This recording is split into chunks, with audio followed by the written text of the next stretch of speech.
Olá meus amigos, bem-vindo a esse vídeo. Eu decidi fazer esse vídeo através dos vários comentários que eu fiz em algumas mídias sociais. O pessoal acabou me fazendo perguntas sobre os assuntos que eu abordei ali. Então eu achei que era interessante e era relevante, e acho que é muito relevante falar sobre esse assunto aqui, que é sobre a monarquia parlamentar constitucional. E eu vou falar de um aspecto desse sistema, haja vista que você na internet hoje tem vários vídeos super interessantes, maravilhosos, que explicam isso de uma maneira bem didática, bem clara.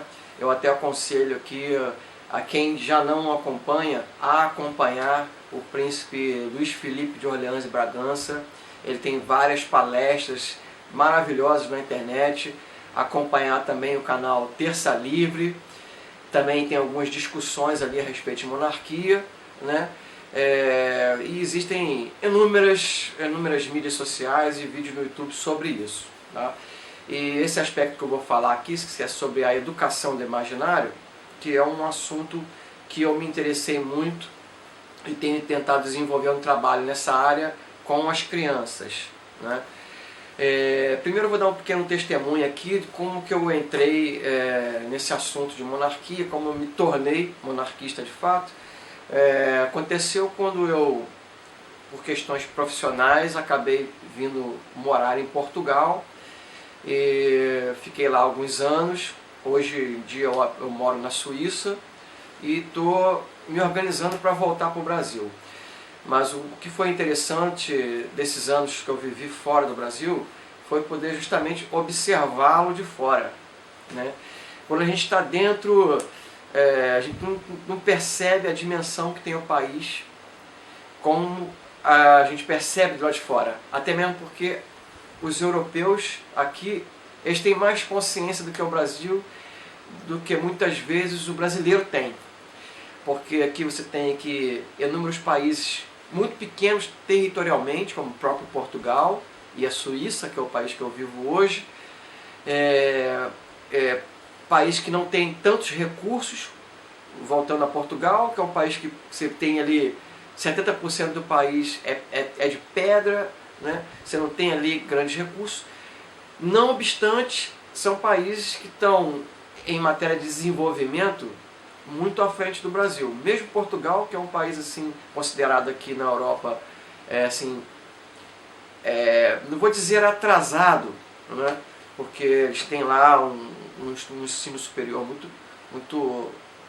de muita qualidade, tem alguns recursos técnicos, mas é um país pobre para poder investir nessas áreas, né? E crescer economicamente, tal. Tem suas dificuldades, mas em comparação a nível social, estão a anos-luz do Brasil, né? Que, ao contrário de tudo isso, o Brasil é um país que tem todos os recursos do mundo, é um país super rico, um país que tem um território fabuloso, tem de tudo, né? Tem do frio ao calor, ao seco, ao úmido. Então é um país maravilhoso e nós vivemos aí esse caos social e político, financeiro e tudo mais, né? Então há muito tempo que eu venho me dedicando a estudar essa área, porque ao viver em Portugal eu pude fazer essa comparação, né? Em Portugal você vê pessoas lá, uma grande parcela da população portuguesa, os de mais idade, os recentes não, mas os que viveram essa época do Salazar e tal, da ditadura lá, a maioria dele, grande parte, tem a 4ª série. Né? Não obstante, falam português corretamente, sem erros de português, conseguem ter uma discussão razoável sobre temas diversificados, né? E tem uma educação moral muito forte, oriundo também, claro, da tradição religiosa, haja vista que a religião católica é muito forte em Portugal ainda é muito forte, né? Então eu pude perceber que, na verdade, essa questão social em Portugal e nos diversos países europeus era uma consequência de um estado anterior monárquico. Isso porque a monarquia ainda é uma questão muito presente em Portugal e nos outros países, nos demais países aqui da Europa também. Você tem um movimento muito forte, muito atuante em Portugal, de restauração da monarquia, a Casa Real Portuguesa, a Juventude Monárquica Portuguesa, você tem diversos grupos lá, diferenciados. Na França você tem movimentos como a Coroa, o La Couronne, e é um movimento muito forte, atuante politicamente mesmo, e na sociedade, para a restauração da monarquia francesa. Então eu noto que em Portugal, pelo menos no caso de Portugal, nos demais países aqui da Europa, né, essa questão comportamental e cultural é uma consequência da herança histórica desses países, né? E essa herança foi guardada por muito tempo através das suas monarquias. Portugal, por ter uma república que é ainda recente, ainda preserva muito as questões morais e religiosas oriundas da sua monarquia, enquanto que na França já se perdeu bastante, né? Mesmo porque depois da Revolução Francesa, né, instaurou-se aquela monarquia, entre aspas, bonapartista, um clero religioso totalmente politizado, né, criado pelo próprio Estado. Então, hoje, no momento presente, você percebe muita a perda desse sentido social, cultural e nacional da soberania francesa, né? Que só não foi assim ainda mais perdido pelo patrimônio arquitetônico e sobretudo pela valorização da alta cultura que ainda existe na França, né? Tem ali maravilhosas universidades, o povo francês lê muito, é muito envolvido com as artes e tudo mais. Óbvio que isso leva a ainda guardar muitos dos valores que existiam na época quando a monarquia era forte, né? Mas em Portugal, no aspecto mesmo tradicionalista e conservador, é muito mais monarquista do que a França, né? E se preservou muito mais nesse aspecto do que a França, né? E você nota isso claramente para quem vai ao Reino Unido, à Inglaterra, a presença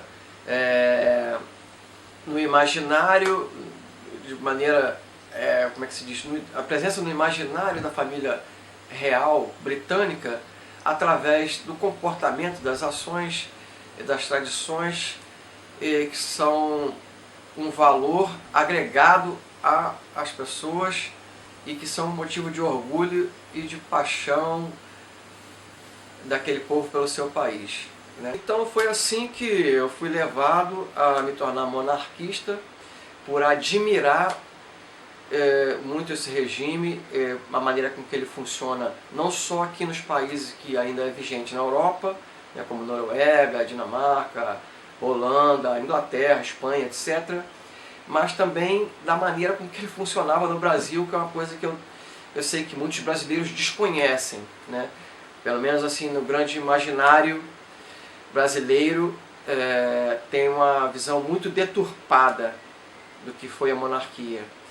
E isso é uma coisa que eu acho que esse pessoal comunista e tal descobriu no início do século XX e vem usando muito isso para moldar o comportamento das pessoas, né? Usar do imaginário das pessoas para influenciá-las, né? Sobretudo através da mentira, da calúnia e da defamação, que foi o que aconteceu com o período imperial do Brasil. por que isso é tão importante? Eu gosto sempre, às vezes, para poder facilitar o entendimento, né, a gente diminuir a escala das coisas para ficar mais fácil de entender, né? Por exemplo, numa família, né, você tem ali o pai, a mãe e os filhos, né? Quando as crianças são recentes, são bebês, são nos primeiros anos de idade, toda referência moral, de julgamento e de comportamento se dá através do exemplo dos pais, através de todo o trabalho do sistema cognitivo do ser humano, né, da audição, do olfato, da percepção e tudo mais. As crianças vão carregando o seu subconsciente com experiências que elas observam na vida através, sobretudo, dos seus pais, que são aqueles elementos, são aquelas pessoas que lhe fazem sentir seguras, sentirem amadas e que são, por causa disso, confiáveis para os bebês, para as criancinhas, né? Então elas começam a buscar, através da sua cognição, elementos para formar a sua personalidade, né? É claro que através do DNA é transmitido uma parte disso aí, né? Temperamento da pessoa e tudo mais, mas toda essa informação do DNA, vamos dizer assim, que ela vem com a pessoa, mas que ela é moldada e limitada pelo seu subconsciente, que é construído o seu imaginário, né? Por isso que as crianças têm um poder de imaginação muito grande. Eles pegam, às vezes, um brinquedo, um carrinho, e transformam aquilo ali numa história de aventura maravilhosa, né? Por isso que a gente sempre aconselha, pelo menos assim, na parte que eu trabalho, muita literatura, e etc., para poder com que as crianças possam se deparar com situações e dilemas morais que elas vão ter no futuro, né? Enquanto são crianças, isso vai alimentar o seu subconsciente para que eles possam ser influenciados pelo seu subconsciente na sua fase adulta a um determinado comportamento. Eu não sei se eu consegui me fazer entender, espero que sim. Então, isso numa escala familiar já é muito importante. Se nós levarmos isso para uma escala nacional, você imagina como a potencialidade de uma situação como essa. E é exatamente o que acontece com países monárquicos. Porque as famílias reais, né, elas são guardiãs das tradições, da história e dos valores morais e religiosos daquela nação. Porque um dos fatores que faz com que as pessoas sejam patriotas, né, amem o seu país, é justamente a carga histórica e aqueles atos heróicos que fizeram com que nós pudéssemos hoje ter uma nação livre, né? Todas aquelas pessoas que deram as suas vidas para que nós hoje tivéssemos uma nação como nós temos no Brasil, né? Um território imenso e rico, com uma só língua, né? Com uma série de tradições em comum, né? Muitas delas, infelizmente, se perderam ao longo da história republicana. Mas é isso que nos dá amor pelo país, um patriotismo. É nós olharmos para trás os feitos que toda a nossa história do nosso país, que foram realizados por grandes homens, e que nós somos herdeiros de tudo isso aí, e temos um compromisso moral de continuar. Então, eu deixo aqui esse assunto para reflexão de todos vocês, porque essa questão do imaginário e as famílias reais, elas realmente dão um sentido de norte em frente, de mão contrária a toda essa situação de globalismo, de perda de soberania no mundo hoje em dia, né? É dali que nós sabemos de onde viemos e para onde queremos ir, vamos dizer assim. E não só nesse sentido, mas todo no sentido comportamental, religioso, ético e moral. Então eu pediria aos amigos que também se informassem a esse respeito e tomassem consciência desse fator que eu, no meu modesto ponto de vista, acho que é uma das coisas mais relevantes no sistema monárquico, sem desmerecer, obviamente, toda a questão democrática que existe no sistema monárquico, né? Eu estou agora no meio da leitura de um livro aqui que foi até aconselhado pelo conselho do professor Olavo de Carvalho, que é uma pessoa que eu admiro muito, que sou aluno e que foi assim uma virada muito grande na minha vida intelectual, como homem e tudo mais. E ele aconselhou esse livro, que vou até pegar aqui para mostrar, que é esse livro aqui, O Poder. Ele já tem uma edição no Brasil, que chama O Poder, né? Aqui é a versão em francês que eu comprei aqui na Suíça, que trata muito dessa questão da soberania e do poder da democracia, aristocracia, etc. É um livro maravilhoso, que eu estou na metade, mas já sabia que era muito valoroso justamente através do professor Olavo, quando ele mencionou esse livro. Mas com esse livro, quem não é monarquista vai se tornar monarquista, porque ele não é um livro de um monarquista, não é um livro que trata da monarquia de fato, mas sobre a questão do poder,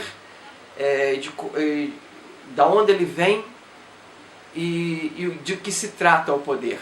E vocês tiverem a oportunidade de adquirir e ler esse livro, vão perceber, como eu percebi, que a monarquia, sem dúvida, é o melhor regime para o Brasil, haja vista que ele faz parte da nossa tradição e da criação do nosso país e também da unidade do nosso país territorial, linguística e cultural.